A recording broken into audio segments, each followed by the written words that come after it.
Le grand dossier, bonjour, soyez les bienvenus. Avec une question ce soir, Vladimir Poutine osera-t-il dire non à Donald Trump? Voici les trois hommes de la semaine. Seront-ils tous les trois autour d'une même table jeudi à Istanbul?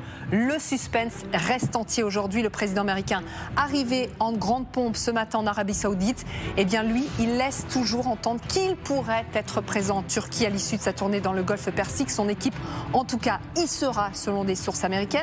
Volodymyr Zelensky, ça y est, c'est confirmé, part en Turquie, a priori dès demain. Reste une interrogation. Et le président russe, eh bien il garde le silence, pas un mot. Fera-t-il le déplacement ou pas? Toujours pas de commentaire du côté du Kremlin. Mais osera-t-il dire non à Donald Trump? Osera-t-il apparaître aux yeux du président américain comme celui qui refuse la paix?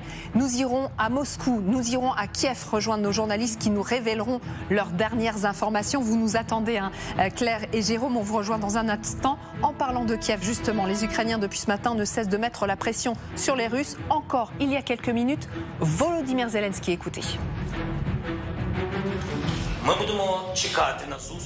Nous nous tiendrons prêts à rencontrer Vladimir Poutine en Turquie, où que ce soit, de façon à ce que la Russie ne joue pas avec le nom des villes, en disant que Poutine n'est pas prêt à se rendre à Ankara, mais uniquement à Istanbul. Soyons clairs, si Poutine se rend à Istanbul et non à Ankara, j'ai dit au président Erdogan, et les Turcs sont prévenus, que je prendrai le premier vol avec le président Erdogan en direction d'Istanbul. Dans tous les cas, nous ferons tout ce qui est possible pour mettre en place cette rencontre. Voilà, les Ukrainiens feront tout ce qui leur est possible pour pouvoir rencontrer Vladimir Poutine, pour qu'il y ait cette rencontre entre les deux chefs d'État. On voit les Ukrainiens donc poussent chaque jour un peu plus leur avantage. Nous sommes à 2 jours maintenant de cette réunion en Turquie entre les Ukrainiens et les Russes. Qui sera autour de la table? Le suspense qu'on décrypte avec nos invités. Le général Dominique Trinquant, bonjour. Bonjour. Ancien chef de la mission militaire française auprès de l'ONU, qui vous publiez votre dernier ouvrage, on le rappelle, D'un monde à l'autre, comprendre les nouveaux enjeux géopolitiques. Elisabeth Shepard-Sellan, bonjour. Bonjour. Maîtresse de conférence et directrice du programme politique et relations internationales à l'Université de Tours, spécialiste défense et sécurité. Et Marc Semo, bonjour. Journaliste spécialisé dans les questions internationales. D'abord un mot sur ce que l'on vient d'entendre. C'était cet après-midi avec cette conférence de presse de Volodymyr Zelensky. Il le dit, je vais rencontrer le président turc soit demain, soit après-demain. Je serai en Turquie et je vais tout faire ce qui est en mon pouvoir pour pouvoir rencontrer Vladimir Poutine. Est-ce que ce sont des mots ou est-ce que vraiment il a une volonté de le faire? Il a probablement une volonté de le faire, mais surtout il a pris Poutine à son propre piège. Poutine, face à l'ultimatum entre guillemets de la coalition des volontaires qui disait un cessez-le-feu de 30 jours renouvelable, a dit non, on peut ouvrir de vraies discussions de paix à Istanbul. Allons-y. Banco, ouais. J'y vais, est-ce que vous venez? Évidemment, ça ne sera pas un plaisir pour lui de rencontrer Poutine et de serrer la main du boucher de son peuple, mais politiquement c'est extrêmement habile, parce que Poutine a toujours dit qu'il ne veut pas négocier, qu'il ne veut même pas discuter avec un Zelensky. Il a dit c'est un président illégitime, son mandat est arrivé à expiration, il n'y a pas eu de nouvelles élections, etc., etc. C'est la première fois d'ailleurs que les deux hommes se verraient depuis décembre 2019, où ils s'étaient rencontrés à Paris, sous l'égide d'Emmanuel Macron à l'Élysée, dans ce qu'on a appelé le format Normandie, c'est-à-dire c'était France-Allemagne, Ukraine-Russie. Voilà, donc là il est en position de force. Poutine maintenant y aller, c'est dire je cède c'est montrer, c'est dire je cède à la pression, donc, ce que globalement Vladimir Poutine et les Russes en général n'ont jamais aimé. Ne pas y aller, bon, oui, c'est passé pour le bad guy, pour le mauvais gars, mais bon, voilà, il n'entend pas vraiment à sa près. Non, effectivement, on va partir à Kiev, on continue l'analyse, mais ce qu'on constate aujourd'hui, on a entendu Volodymyr Zelensky, mais ça n'a pas cessé de la journée. C'est-à-dire ses conseillers se sont aussi exprimés les uns après les autres. Il y a une pression qui ne cesse d'être mise sur Vladimir Poutine. Claire Cambier, vous qui êtes à Kiev avec Vincent Wartner, est-ce que vous avez la même analyse que nous? C'est-à-dire que les Ukrainiens ne relâchent pas la pression? Et oui, coup de pression maximale. Le président ukrainien a mis au défi Poutine. Zelensky se rendra jeudi pour les négociations à Istanbul et il attend de pied ferme son homologue russe. Son conseiller Podolyak a indiqué qu'il ne parlerait qu'à Poutine lui-même, que des discussions à un plus faible niveau ne serviraient à rien. Et puis Yermak, son bras droit, en a rajouté une couche, si l'on peut dire, en indiquant que si Poutine ne venait pas, eh bien c'était le signe ultime que la Russie n'était pas prête à arrêter la guerre. Autre coup de pression, il vient lui des États-Unis. Trump lui-même a indiqué qu'il pourrait se rendre lui aussi en Turquie et il lance un ultimatum au président russe en indiquant si vous ne venez pas, eh bien les États-Unis se retireront du processus. Gros coup de pression et cela, vous imaginez bien, ne va pas plaire au président russe. Son porte-parole a déjà indiqué qu'il indiquerait en temps voulu s'il viendrait bien également à la table des négociations et on s'en doute, on le saura au dernier moment. Oui, sans doute. Merci Claire. Avec Vincent Werner, est-ce que c'est bien joué du côté des Ukrainiens? Oui, c'est bien joué du côté des Ukrainiens. Il y a beaucoup de choses qui se passent dans les couloirs ou plutôt au téléphone en ce moment, on l'entend bien, Ankara, Istanbul, etc., etc. Mais la clé, c'est M. Trump qui l'a. La clé, c'est M. Trump, parce que évidemment que M. Trump a dit tout de suite, dès que la réunion a été annoncée, il fallait y aller, Zelensky y va. Donc vous voyez, moi je suis le bon élève, j'y vais. Et M. Poutine, on ne sait pas. Pour l'instant, le président Trump laisse planer le doute. Il a dit peut-être éventuellement j'irai. Je ne sais pas où je serai jeudi puisqu'il est au Moyen-Orient. J'ai pas mal de réunions. J'ai beaucoup de réunions. Donc je pense que tout ceci, c'est parce que lui ne veut pas y aller sur un échec. C'est-à-dire qu'il ne peut pas y aller et Poutine ne peut pas y aller. Non. Donc il n'ira que si Poutine y va. Et Poutine se sentira contraint d'y aller si Trump y va. Donc c'est chicken and eggs, comme on dit en anglais, qui va diriger là-dedans. Ça va être compliqué. Ça va être compliqué, mais on voit bien qu'on est dans une partie essentielle aujourd'hui, parce que je me souviens de la fin de la phrase du président Trump qui a dit il faut y aller et au moins on verra qui veut faire quelque chose. Donc c'est la clé, ça. Si Poutine n'y est pas, ça veut dire qu'il ne veut pas engager les choses. Il a déjà refusé le cessez-le-feu, qui, il faut le rappeler, avait été proposé par les États-Unis et l'Ukraine et repris par les Européens. Donc, d'une certaine façon, Poutine doit faire attention parce que là, il est en train de ressouder ce qu'on appelle les Occidentaux, les Américains, les Européens et les Ukrainiens. Donc, est-ce qu'il peut sortir perdant de la séquence ? On parlera de Vladimir Poutine dans un deuxième temps. Juste, vous avez parlé de Volodymyr Zelensky comme bon élève. Effectivement, regardez cet article du Guardian aujourd'hui. Volodymyr Zelensky n'a eu d'autre choix que d'accepter l'invitation de Vladimir Poutine à des pourparlers à Istanbul jeudi, de peur d'offenser Donald Trump. Oui, il y a un moment donné, il n'avait pas d'autre choix, Volodymyr Zelensky. C'était ça ou se remettre Donald Trump à dos. Oui, il a appris de ses erreurs et surtout du fameux rendez-vous dans le bureau ovale au mois de février où il s'est fait massacrer verbalement par un certain nombre du membre de l'administration. On a face à nous quand même Zelensky qui est un grand communicateur, qui apprend vite, qui a compris comment, on va dire, gérer Trump d'une certaine façon. Donc tous ces messages sont aussi à Trump. Il essaie de pousser en quelque sorte Poutine en porte-à-faux vis-à-vis de Trump parce qu'il montre, et on le voit avec le vidéo qu'on a vu, moi je suis le bon élève, moi je fais ce qu'on me dit de faire, je serai là, et vous.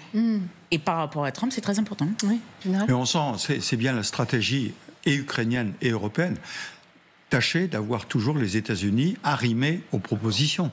On l'a vu, la séance à Kiev, dans laquelle les quatre étaient là, avec Zelensky. Et qu'est-ce qu'ils font ? Ils appellent Trump pour ensuite annoncer les choses en accord avec Trump. Alors bon, l'accord de M. Trump, on ne sait jamais très bien si ça dure très longtemps, mais peu importe, c'est leur souci. Et là, donc, je reviens à la position de Poutine, il est dans une situation difficile. Mais est-ce que c'est son souci à Vladimir Poutine ? Son souci, Poutine, c'est de montrer qu'il gagne quelque chose. Alors, je vais vous dire, le déplacement en Turquie est une chose, ce qu'il sortira du déplacement en est une autre. Discuter avec des diplomates, ils me disaient, vous savez, on peut très bien faire un papier où ils se réunissent tous les trois et ils sont d'accord qu'il faut discuter dans la durée la résolution. Bien sûr. Il y a un terrible précédent à cet égard, parce que les Russes sont experts dans l'art de négocier, de continuer des négociations pendant que la guerre et les offensives continuent. L'exemple à cet égard, j'en avais déjà parlé ici, c'est la Corée, les guerres de Corée, où on commence à l'initiative de Staline en mars 1951 des négociations, parce que Staline a peur que les Américains aillent vraiment plus loin, y compris mordent en Chine.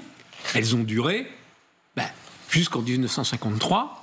2 ans. Au cessez-le-feu, 2 ans, qui n'a été permis que par la mort de Staline. Et entre-temps, les Américains étaient totalement ligotés pour un certain nombre d'opérations à cause des négociations en cours. Et la guerre continuait.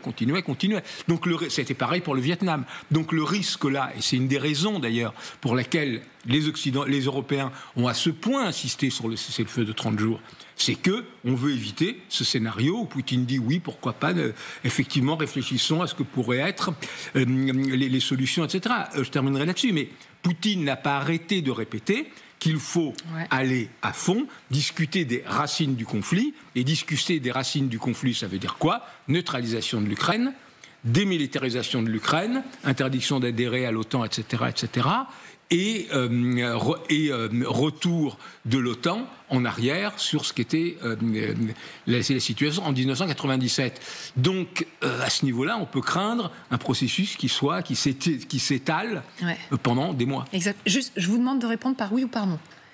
Selon vous, est-ce que Poutine ira en Turquie jeudi, oui ou non, général? Si Trump y va, oui. Non. Si Trump y va, oui. Non. Intéressant. Kaja Kallas, la chef de la diplomatie européenne, elle pense que Vladimir Poutine n'ira pas. Je pense que Zelensky a bien fait de dire d'accord. Je suis prêt à rencontrer Poutine. Laissons-le venir. Je pense que c'est une bonne décision s'il s'assoit autour d'une table. Je pense que cela devrait se passer entre Zelensky et Poutine, mais je ne pense pas que Poutine osera, je suppose. Voilà, Elisabeth Shepard, vous êtes plutôt sur cette ligne-là, vous? Oui, je suis plutôt sur cette ligne-là. Moi, je reste convaincue qu'il essaie de parler. Si on écoute le langage de Trump, il dit « si ça ne marche pas, je me retire ». Et je pense qu'il paraît que Trump va se retirer totalement en laissant les Européens, les Ukrainiens se débrouiller en quelque sorte, et que Poutine pense que ça va être à son avantage. Donc je pense qu'il ne se pointera pas.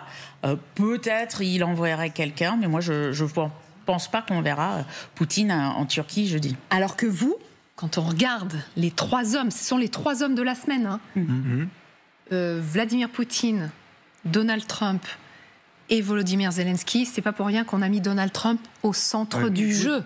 Parce que pour vous, c'est entre ses mains à lui.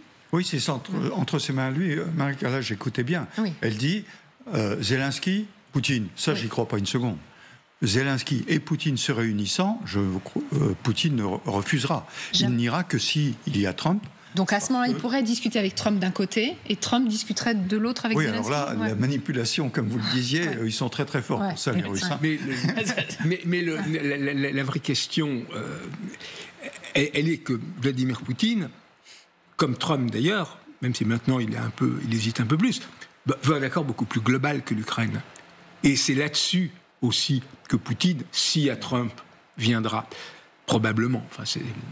Parce que l'idée, c'est de globalement reprendre les relations avec les États-Unis, commerciales, bancaires, à tout point de vue, disons, à certains égards, une vision du monde commune. Parce que entre j'annexe la Crimée, voire je menace l'Ukraine, et les menaces verbales à l'encontre du Canada ou du Groenland, même si je n'exclus aucun moyen, même si on n'en est pas encore à une opération militaire. Donc il y a un point commun avec cette idée, pour l'un comme pour l'autre, d'ailleurs, pour reprendre le mot russe, de ces États-civilisations, qui sont ces grandes puissances, ces grands États, qui ont vocation à régner dans leur sphère d'influence. Donc il y a énormément de points communs, une espèce de fascination réciproque, notamment Trump a longtemps été fasciné par Poutine. Donc tout ça, Poutine sait qu'il peut en jouer. Donc, à ce niveau-là, c'est quand même une chose. Si vraiment il vexe Trump et l'humilie Trump en envoyant tout balader là, ça sera. Alors, il va essayer de récupérer, il a des moyens de récupérer, mais ça va quand même pas être évident pour lui. Ça veut dire que cette date du 15 mai, elle peut être déterminante, quoi qu'il arrive. Ça peut être un tournant. Trump vient, c'est un tournant. Trump ne vient pas, ce sera aussi un tournant. Oui, tout à fait. Alors, il y a un phénomène qui est intéressant.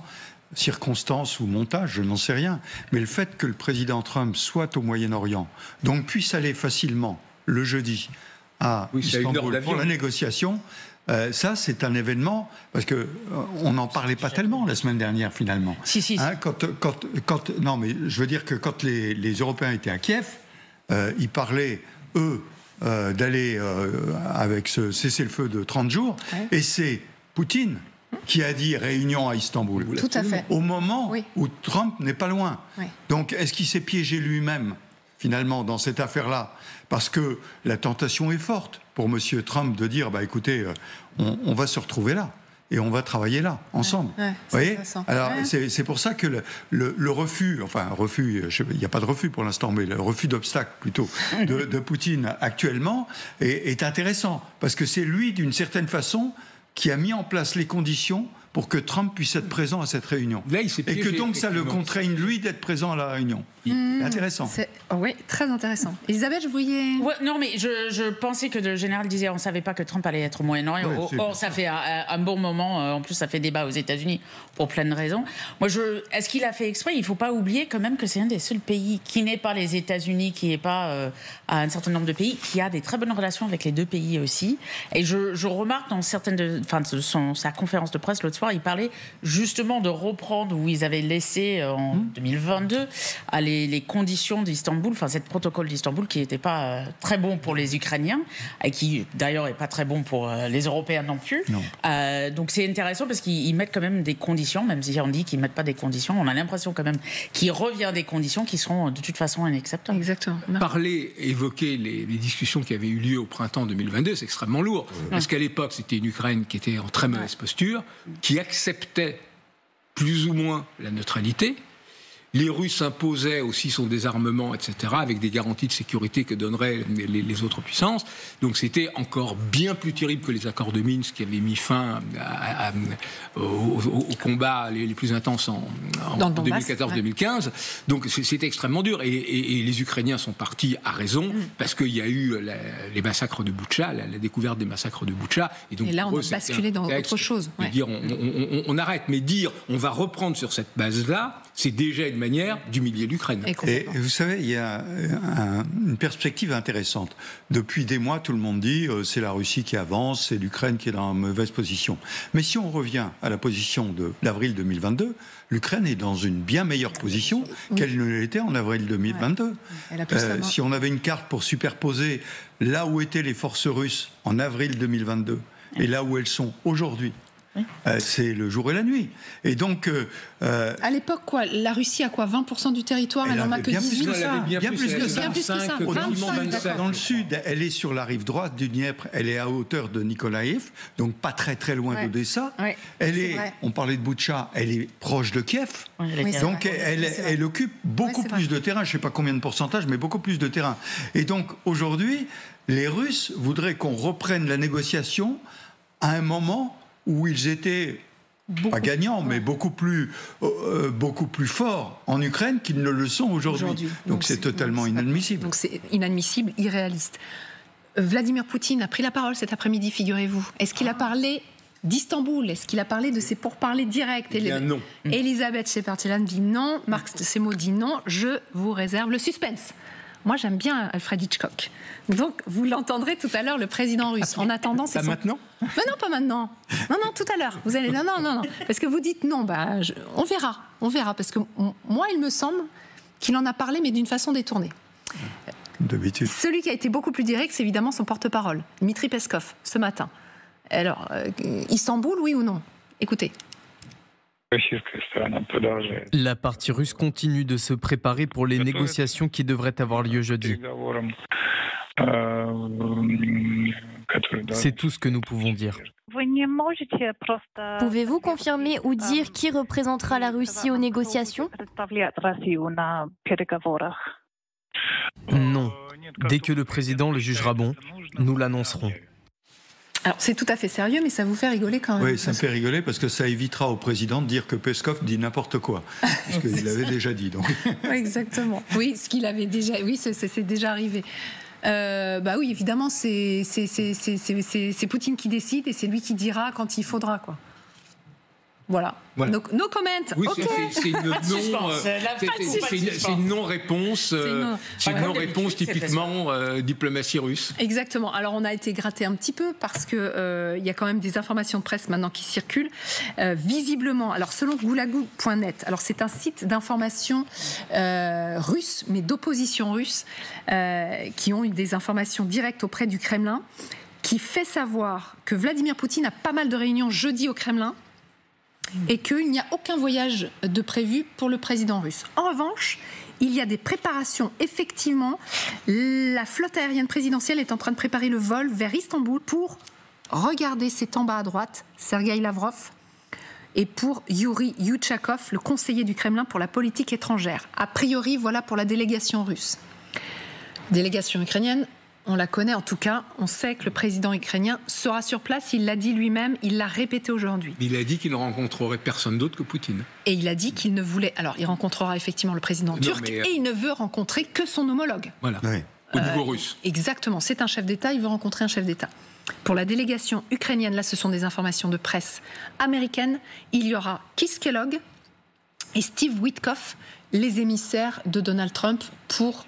la délégation américaine. Ouais. Les émissaires de Donald Trump pour le Proche-Orient et pour l'Ukraine, mais Steve Witkoff, finalement, discute pour tout. Donc ça commence à se dessiner, cette réunion. Ça commence à se dessiner, sauf que l'idée était bien évidemment de se retrouver, notamment pour Zelensky, de se retrouver face à Trump et à Poutine. Et on verra. Moi, Witkoff, par exemple, de côté américain, il n'est pas...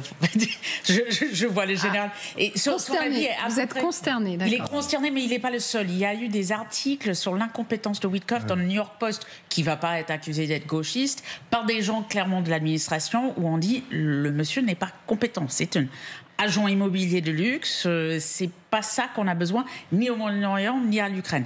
Ce qui est plutôt rassurant, c'est qu'il y a Keith Kellogg, mais Keith Kellogg qui a été plus ou moins écarté. Exactement, de tout. Depuis le début. On n'a pas Marco Rubio, qui est quand même un type sérieux, donc secrétaire d'État. Donc pour moi, tant qu'on n'a pas des gens sérieux dans la pièce, comme on disait à l'époque, les adultes dans la pièce, donc pour l'instant, c'est mal parti pour vous. Vous restez avec nous, je vous ai promis, on va écouter Vladimir Poutine, qui a pris la parole au cours de l'après-midi, et nous resterons à Moscou pour retrouver notre correspondant Jérôme Garraud nous attend. Vous allez tout nous dire et nous révéler vos dernières informations. À tout de suite, Jérôme.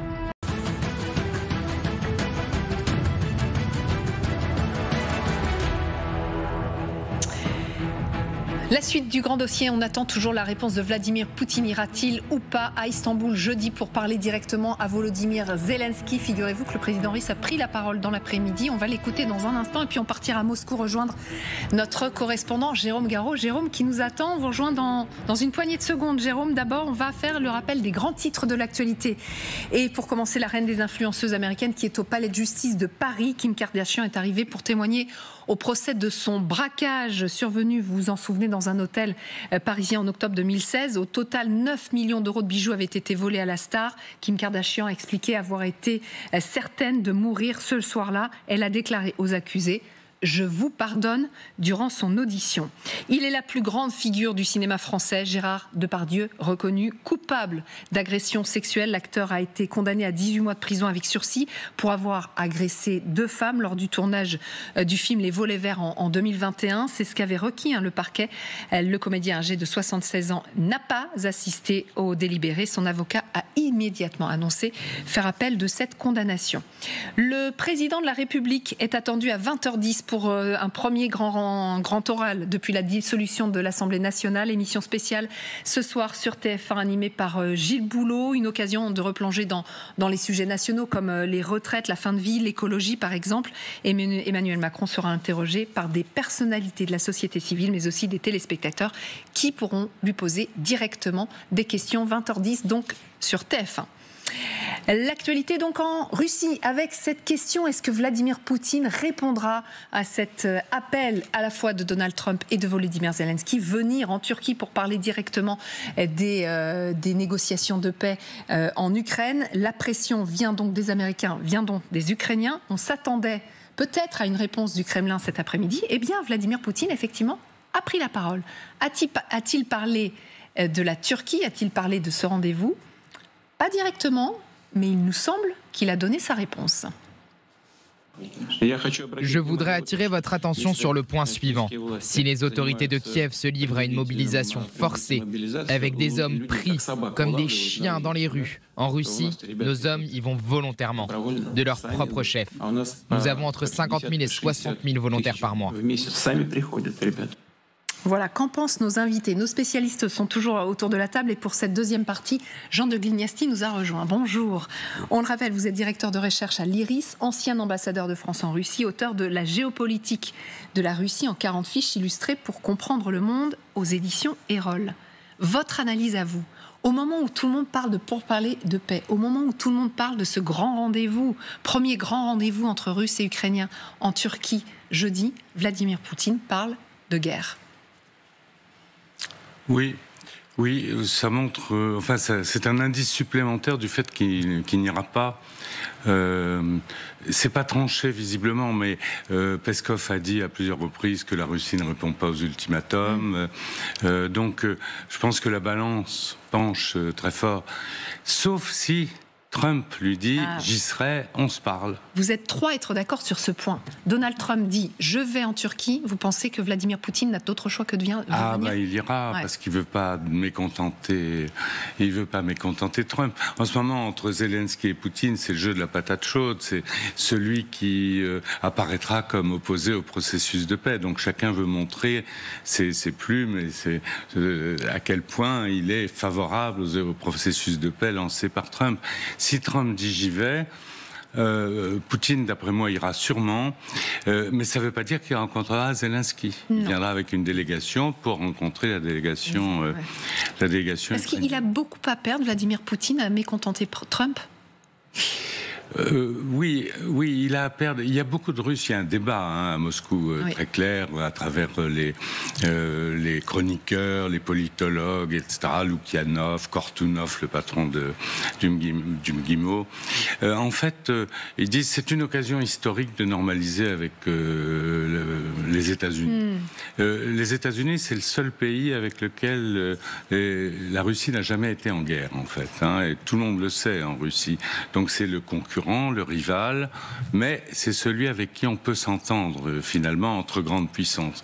Donc un dialogue sur une base d'égalité, sur un pied d'égalité, tous les Russes le souhaitent. Et Poutine n'a pas le droit, vis-à-vis de son opinion, de rater cette occasion. Ça, c'est un argumentaire. Puis il y a de l'autre côté les jusqu'au-boutistes, c'est-à-dire ceux qui disent « mais on est en train de gagner, le pauvre Trump, il est là pour 4 ans, tout l'État profond américain est pro-ukrainien, donc ça sert à rien de faire des sacrifices, alors qu'on pourrait peut-être remplir complètement le panier et aller jusqu'à Kiev. Donc, il y a ce débat en ce moment en Russie. Ce débat. Donc, il est feutré, mais il transparaît à travers la presse russe. Et il nous semblait qu'il y avait aussi une pression de la part des élites. On a eu quelques... Alors, c'était assez étonnant parce qu'effectivement, depuis hier matin, il y a pas mal de prises de position de députés, d'officiels. Exemple, on vous en a pris que 3. Donc le vice-président du Conseil de la Fédération de Russie. C'est du pur spectacle, c'est de la comédie. Donc il parle de cette main tendue de Zelensky à rencontrer Poutine. Car les réunions de haut niveau ne sont certainement pas organisées de cette façon. Zelensky n'a absolument pas besoin d'une rencontre avec le président russe. Il devrait avoir peur de cette rencontre. Et puis regardez le président de la commission de la Chambre publique russe. Une rencontre entre les dirigeants est impossible à ce stade. Zelensky tente de perturber les négociations pour résoudre le conflit avec Moscou. On écoute également un député de la Douma. Zelensky, le manipulateur, n'est pas en mesure de lancer des ultimatums. Vladimir Poutine a pris une décision et il a déclaré que nous étions prêts à négocier. Ils ne lanceront aucun ultimatum à personne, aucune déclaration idiote, tant qu'ils n'auront pas compris ce qui se passe sur le terrain. Nous avons les mêmes résultats sur le terrain qu'avant la trêve annoncée par le président. Hier, nous avons encore progressé. Une colonie a été libérée. S'ils ne veulent pas parler, qu'ils ne parlent pas. Nous parlerons dans une langue qu'ils comprennent mieux et à laquelle ils sont habitués. Ouais, il y a Marc Semo qui disait c'est toujours la même chose. Et juste, j'ai Jérôme Garot qui nous attend. Pardon, notre correspondant. On va d'abord faire un petit détour à Moscou parce qu'on avait envie de savoir quelle était l'ambiance. Jean de Glignasti vient de nous en parler avec ce débat, donc avec les pour, les contre et cette pression visiblement des élites. Est-ce que Vladimir Poutine, il est sensible à la pression ? Bonsoir à tous. Alors oui, c'était intéressant le son que vous avez passé, les différentes prises de parole, et vous avez depuis hier et ce matin différents responsables politiques russes qui s'expriment pour dire leur opposition à ce déplacement de Vladimir Poutine en Turquie. Ce ne sont pas ces hommes qui décident, mais s'ils parlent, c'est qu'ils ont été autorisés à le faire. Alors on essaie un petit peu de deviner les signaux ici à Moscou. Il y a eu cette prise de parole assez longue de Vladimir Poutine cet après-midi. En fait, il s'exprimait devant des cercles d'affaires, le club Business Russie, et le président russe a déclaré ceci. Nous ne devons pas avoir peur des sanctions et des futures sanctions, on doit s'y préparer. Et ceux qui préparent ces sanctions, je cite, sont des crétins, des idiots. Vous voyez, on a un langage qui n'est pas très diplomatique. C'est une autre manière de dire ce qui a déjà été énoncé hier et lors de la conférence de presse nocturne de Vladimir Poutine. Nous ne parlons pas avec le langage de l'ultimatum. Donc, c'est pas tout à fait le genre de contexte dans lequel Vladimir Poutine se déplace. En général, il peut être surprenant, mais là, on imagine plutôt le président russe se faire représenter par Sergueï Lavrov, son ministre des Affaires étrangères, par exemple. Effectivement, vous êtes aussi, vous, sur cette ligne. Vladimir Poutine, a priori, n'ira pas. C'est très intéressant. Merci beaucoup, Jérôme, avec Vincent Pierron pour les images. Marc Semo, une réaction, parce que je vous voyais réagir quand même. Oui, ce que disent ces députés de la Duma, etc., c'est l'éternel logoré, on est en train de gagner la guerre sur le terrain, etc. Et d'une certaine façon, ils réagissent à ce qui a été quand même un coup habile de la part de Zelensky, même si là-dessus il a été apparemment appuyé, conseillé par les Européens, de dire à Poutine, qui avait proposé de cette réunion à Istanbul, de dire chiche. Ouais. Et je viens, moi personnellement, et je vous y attends. Seulement si je peux. Voilà, et je vous y attends, absolument. Donc voilà, donc c'est des réactions un peu inévitables. Alors ce qui est vrai, c'est que la Russie est un peu coincée, parce que pour Poutine, malgré tout, ça ressemble quand même à un refus d'obstacle, ou en tout cas, je ne désire pas la paix. Voilà, c'est un peu, mais on l'a mis devant un fait accompli, à lui de s'y plier et d'accepter. C'est pour ça que Trump peut être là-dessus le facteur décisif, avec ce truc de la poule et de l'œuf, c'est-à-dire Trump ne viendra probablement que s'il est sûr qu'il y a Poutine. Et réciproquement. Voilà. Et réciproquement. Ouais. Juste deux éléments. D'abord, l'ambiance générale.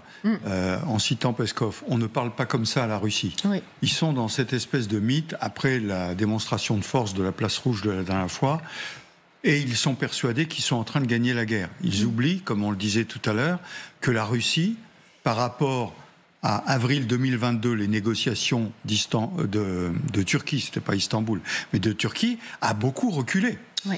Il l'oublie, ça. Tout à l'heure, ouais. Bon, ça, c'est le premier point. Le deuxième point, c'est que l'inconnu dans l'affaire, je pense, c'est plus Trump que Poutine. Comme nous le disions, si Trump y va, Poutine est un peu obligé d'y aller. Sauf que Trump, il est en train de faire une tournée glorieuse où il gagne beaucoup d'argent au Moyen-Orient. Et là, il n'est pas sûr du tout d'avoir quelque chose.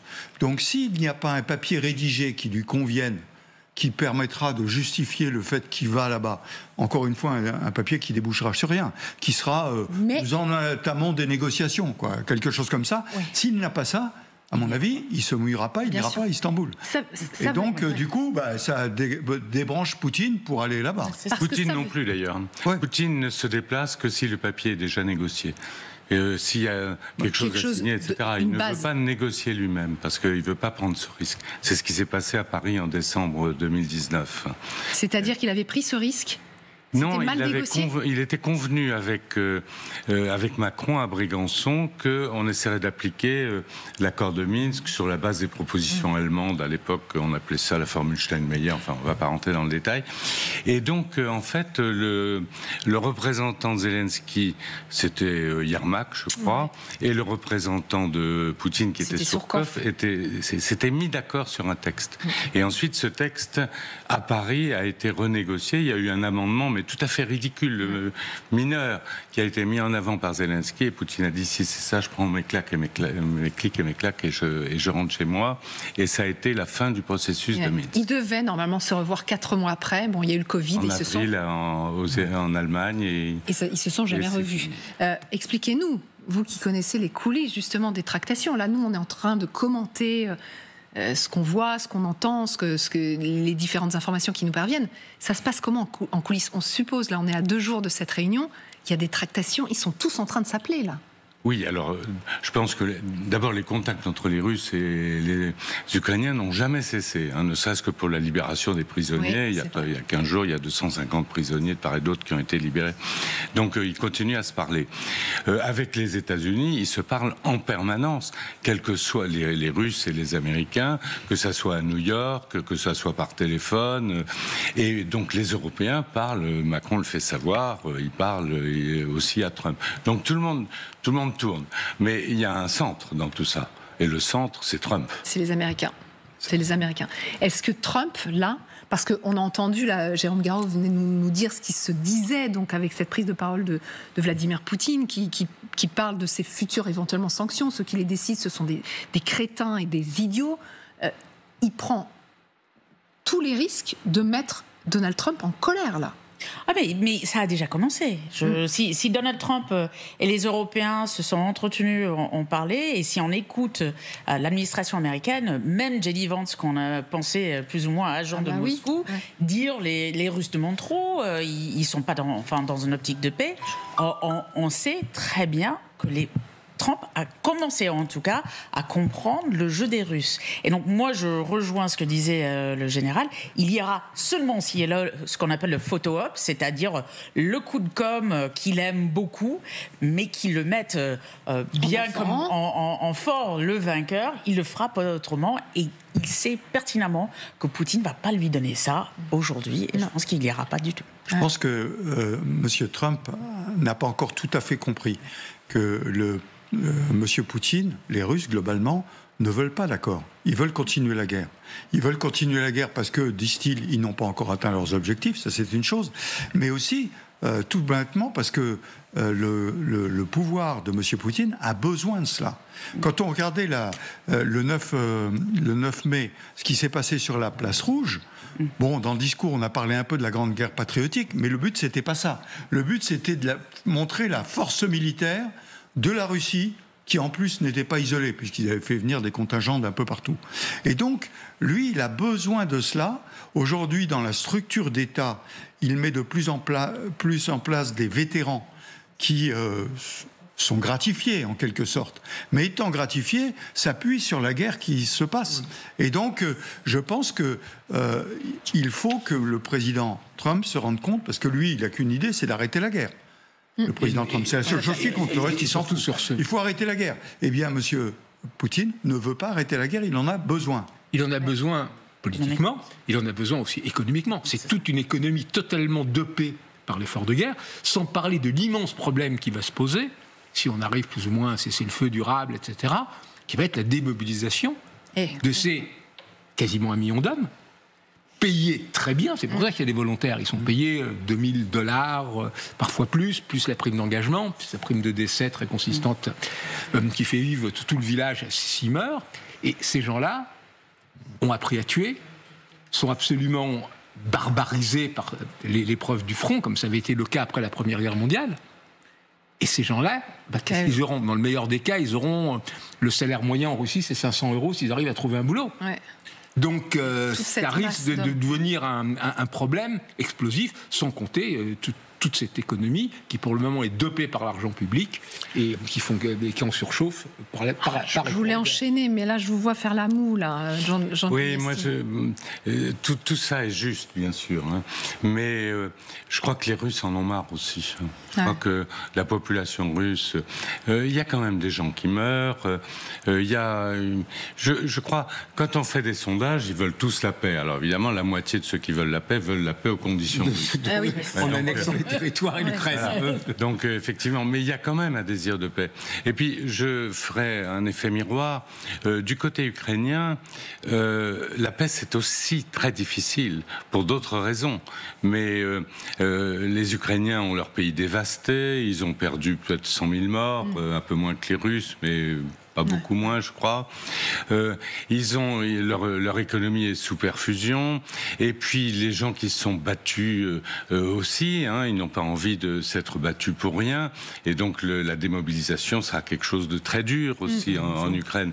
Donc il y a un parallélisme des deux côtés.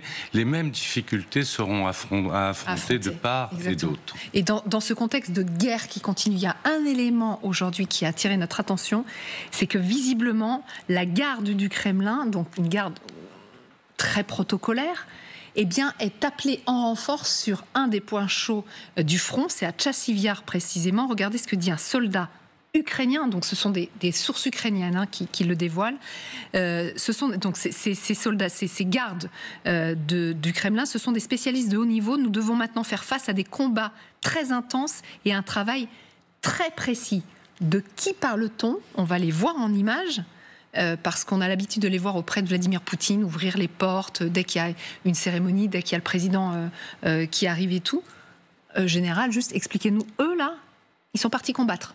Oui, alors simplement une petite explication sur les gardes. Et je vais me référer à mon expérience dans la garde britannique. Oui. Vous savez, quand on voit devant Buckingham Palace la garde à pied ou la garde à cheval qui, dans des très beaux uniformes aussi, et qui font des parades, mais ce sont aussi des soldats. Et par exemple, pendant les campagnes, que c'était en Afghanistan ou que c'était pendant les Malouines, etc., et les soldats de la garde ont combattu. La garde à cheval dans laquelle j'ai été, elle a ses chevaux à Londres, mais elle a ses chars à Windsor. Et donc, il y a cette dualité. Un régiment de la garde ne peut pas faire que ça, vous voyez ? C'est pas possible. Pour être respecté par l'ensemble de l'armée, il doit faire autre chose. Donc voilà, les gens sont affectés pendant un temps donné. Alors je connais pas, pardonnez-moi, je connais pas bien le système russe, mais dans les gardes, les gens sont affectés pendant un temps donné dans la capitale et font ce type de représentation. Et puis pendant un autre temps, eh ben ils sont dans leur quartier, ils s'entraînent et là on les envoie combattre. Donc ce sont des soldats avant tout. Oui, c'était un régiment d'élite. Il porte le même nom depuis 4 siècles ou à peu près, Preobrazhensky. Ce qui d'ailleurs, curieusement, est à la fois le nom, ça veut dire la résurrection, c'est un nom religieux au moment de la création du régiment. Et Preobrazhensky, c'était un révolutionnaire bolchevique. Donc ça crée l'unanimité dans l'histoire. Grand économiste. Et grand économiste. Et donc ils sont très entraînés, pour ne pas dire surentraînés. Ils sont choisis pour leur capacité physique, leur représentation. Et comme le disait le général Trinquant, il serait même insupportable pour eux de ne pas avoir participé à cette guerre, sinon ils perdaient leur crédit au sein de l'armée russe, alors que théoriquement c'est un régiment d'élite. Donc c'est plus symbolique qu'autre chose. C'est plus symbolique qu'autre chose. Juste alors, pourquoi ils sont envoyés comme ça de Tchassivyar ? Vous venez à la carte, vous allez tout nous expliquer, ça nous intéresse. Que ce régiment, une unité en tout cas, soit envoyée à Tchassivyar. Pourquoi ici ? Alors, visiblement, c'est l'un des points chauds encore dans le Donetsk. Les combats ici ont débuté il y a 1 an. Et on va vous montrer. Alors là, concrètement, c'est le front. Voilà. Et là, c'est Tchassivyar. Donc, on a délimité la ville. Là, vous voyez, tout ce qui est en rouge, c'est la progression russe au sein de la ville. Là, ce sont les zones de combat. Et là, c'est ce qui est encore ukrainien. Ça fait 1 an que ça a commencé, cette bataille de Tchassivyar. Pourquoi c'est si dur ici ? Écoutez, si on se réfère un peu aux 3 ans de guerre, il y a eu quand même beaucoup de cas similaires. Bakhmout, souvenez-vous, pendant des mois et des mois avant que ce soit pris. Et c'était des zones urbanisées aussi, Bakhmout, la même chose. Potrovsk, c'est plus récent. Là, on est moins dans les zones urbanisées, puisque Potrovsk n'est pas tombé complètement. Donc, en fait, vous avez ces points qui sont des points clés pour les Russes, parce qu'ils veulent faire tomber pour avoir une ouverture et aller plus loin. Maintenant, je voudrais rappeler que Bakhmout, on nous a dit pendant des mois que la route de Kiev allait être ouverte quand ils auront pris Bakhmout. Ça n'a pas été le cas. Ils ont pris Bakhmout et ils sont arrêtés à Bakhmout. Alors que Tchassivyar, là, le point clé, ce serait quoi ? Si jamais les Russes se... vous voyez les deux ailes marchandes, si j'ose dire. Si les Russes, on les voit, sont de part et d'autre de ce point clé qui est tenu par les Ukrainiens. Donc si ce point clé tombe, ça permet d'avancer effectivement. Alors on va le voir sur la prochaine carte justement, parce que ça leur ouvre plusieurs voies. En fait, il y a 3 villes sur lesquelles ils pourraient avancer. Sloviansk, si jamais Kramatorsk et Konstantinia. Ça leur ouvre cette voie-là. Oui, parce que c'est les 3 routes. Maintenant, je reviens à chaque fois. On fait toujours cette analyse-là et en fait, rien ne se passe. Parce que il faut bien voir que si on parle de ce régiment de la garde qui a été envoyé pour combattre, souvenons-nous de ce qui s'est passé récemment pour Kursk. Kursk a été repris. Pourquoi ? Parce que l'armée russe a concentré ses meilleures unités. Et du coup, ils ont arrêté les offensives ailleurs. Donc ça explique assez bien, malgré ce que disaient les gens interrogés à Moscou, qu'ils avancent pas tant que ça et qu'ils n'ont pas tant de moyens que ça, de qualité, pour être capables d'enfoncer le dispositif ukrainien. Le dispositif ukrainien, pour l'instant, il tient. D'où donc cet appel à cette unité du Kremlin. C'est pour les aider à peut-être basculer. Moi, je fais toujours le parallèle avec Bakhmout. À Bakhmout, vous vous souvenez, c'était Wagner. Wagner vous disait, c'est nous qui allons emporter. Et du coup, leur aura dans l'armée russe grimpait. Là, c'est la même chose. On envoie un régiment de la garde. S'il réussit, on pourra dire, vous avez vu, le régiment de la garde, c'est lui qui a réussi. Voilà. Exactement. D'ailleurs, c'est un autre soldat ukrainien qui le dit. Pourquoi donc cette unité de la garde du Kremlin est envoyée ici à Tchassiviar ? Eh bien, si les Russes utilisent ce niveau de spécialiste dans le convoi urbain, ils sont probablement eux aussi confrontés à des difficultés. Donc il y a ce prestige, mais il y a aussi peut-être les difficultés du terrain qui sont criantes, même pour la Russie qui se dit en position de force. Les Russes ont des difficultés de terrain depuis le début, sinon on ne sera pas à ce recul depuis 2022. En réalité, comme disait le général au début, ils ont dû reculer de Kiev, d'un certain nombre d'endroits depuis 2022. Donc ils ont des difficultés. Ils ont des difficultés de recrutement, par exemple, d'où les Nord-Coréens, d'où un certain nombre de... Mais je crois qu'il ne faut pas exagérer ça non plus, parce que les rapports des services occidentaux, il y avait une grande enquête dans le Wall Street Journal, disent que là, ce qui est terrible d'ailleurs, c'est que l'armée russe aujourd'hui est plus forte qu'elle ne l'était au début de la guerre, c'est-à-dire en termes de matériel, de qualité du matériel, en termes du nombre et de l'entraînement des hommes, en termes de chaîne de commandement, et donc ils ont énormément appris de leur lamentable... Mais c'est vrai pour l'armée. C'est vrai pour l'armée ukrainienne aussi, par ailleurs. Mais les deux côtés, enfin les deux ont quand même des difficultés. On ne peut pas nier des difficultés, même quand sinon il ne paiera pas. Enfin, les Russes de fait, c'est pour ça que cette guerre sur le terrain, on n'arriverait pas à un résultat décisif. C'est ça le problème. Vous savez, il y a un phénomène assez étonnant. Les Russes parlaient d'installer une zone tampon. Une zone tampon de part et d'autre. Une fois que la guerre s'arrêterait, cessez le feu, on fait une zone tampon. Mais cette zone tampon, elle existe aujourd'hui pendant les combats. Aujourd'hui, il y a une telle transparence du champ de bataille, avec des drones absolument partout, 30 000 drones circulent partout, que de part et d'autre de la ligne des contacts, vous avez 15 km de chaque côté, dans lesquels personne n'ose s'aventurer, parce qu'il sait qu'il va être tiré et détruit. Les Russes, au passage, n'emploient plus de véhicules blindés. Ils envoient des quads ou des motos parce que ça va plus vite, c'est plus furtif et ça évite de faire détruire un matériel quand même assez coûteux simplement par un drone. Donc cette guerre a complètement transformé la transparence du champ de bataille et la robotisation, parce que les drones sont des robots, au contact est absolument incroyable. Vous restez avec nous. À l'instant, on apprend que Keith Kellogg s'est exprimé sur ses prochains pourparlers jeudi à Istanbul. Il promet une rencontre superbe, je cite, et il a dévoilé la feuille de route américaine. Sur quoi va se baser cette négociation ? On vous dit tout dans un instant. Décidément, c'est une émission de suspense. À tout de suite.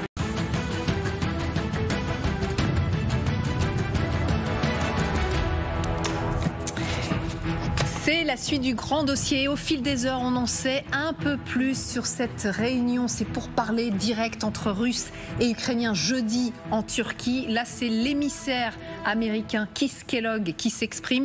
Il assure que cette rencontre sera superbe, ce sont ses mots. Et à l'instant, il vient de dévoiler... Là, oui, ça fait réagir autour du plateau. Superbe, ok, d'accord. Ça fait Trump. C'est très le vocabulaire trumpien. Il faut s'y habituer, ça ne fait que commencer. Et donc, il vient de dévoiler la feuille de route américaine. Quelle sera la base de négociation des Américains ? Regardez avec nous. Il y a des choses, c'est habituel. Il y en a d'autres, C'est un peu spectaculaire parce que c'est nouveau. Un cessez-le-feu total. Ça c'était une évidence. Gel de la situation actuelle sur le front. C'est-à-dire que les territoires annexés par la Russie, pour les Américains, il faut que ce soit gelé non pas sur l'ensemble des oblasts, mais bien sur ce que possèdent actuellement les Russes. Contrôle de la centrale de Zaporijjia, ça, ce n'est pas nouveau. La non-adhésion de l'Ukraine à l'OTAN, ce n'est pas nouveau. Les mots sont importants de Keith Kellogg. Il estime que cela pourrait ne pas advenir dans un futur proche. Donc il n'exclut pas l'adhésion de l'Ukraine à l'OTAN, mais il faut que ça se fasse à plus long terme. Mais regardez le dernier point. C'est sur ça que je veux m'arrêter. Keith Kellogg propose donc la mise en place d'une force de résilience. Donc ce sont les mots utilisés par les Européens samedi. Donc une force du groupe européen, des 4 Européens, donc c'est-à-dire les Britanniques, les Français, les Allemands et les Polonais, qui serait basée à l'ouest du Dniepr, et d'une force de maintien de la paix à l'est pour surveiller le respect du cessez-le-feu. On est bien d'accord ? C'est nouveau. Oui, alors tout ça, tous ces éléments, les principaux, c'est le plan européen. Donc ça veut dire que le général Kellogg, a repris le plan européen pour le présenter. Donc ça veut dire le rapprochement des positions américaines, bien sûr. Pour revenir à notre conversation tout à l'heure sur est-ce que Trump y va, Poutine y va, etc., pour moi, ça veut dire que Trump n'y va pas. Ah, pourquoi ? Parce que c'est un plan qui est déjà tellement affiné et qui va donner tellement des cauchemars à M. Poutine que c'est pas possible. Il n'y aura pas de discussion Poutine-Trump sur ce sujet-là. C'est pas possible. Ça, c'est encore une fois une façon de présenter un plan qui convient assez aux Européens et assez aux Ukrainiens, bien sûr, mais pas du tout aux Russes. Et donc, il n'y aura pas d'accord. Donc, si vous voulez, si on part pour les Russes sur la position d'avril 2022 et sur les Ukrainiens, les Européens et les Américains sur cette position-là, il n'y a aucune chance qu'il y ait un accord tout de suite. Même si officiellement, Keith Kellogg, en fait, il répond à une interview de Fox Business, je crois. Voilà. Et là, à l'instant, il dit « Je ne confirme ni n'infirme la présence de Donald Trump en Turquie jeudi ». Voilà, donc on est toujours dans ce flou, mais je suis d'accord avec le général. Mais ce qui est impressionnant, c'est le chemin parcouru par les États-Unis, par l'administration Trump, depuis 2 mois. Rappelez-vous, il y a 2 mois, c'était la séance d'humiliation et d'insultes publiques dans le bureau ovale de la Maison-Blanche de Zelensky, et c'était un plan qui, à peu près à 80%, reprenait, et allait même au-delà, à certains égards, des objectifs du Kremlin, y compris dans le fait de l'occupation intégrale des 4 districts que revendique la Russie, etc. Donc là, on voit le chemin parcouru, et effectivement, dans un tel cadre, pour Poutine, c'est effectivement quelque chose que les Russes ne peuvent accepter, mais pour Poutine, c'est aussi un avertissement.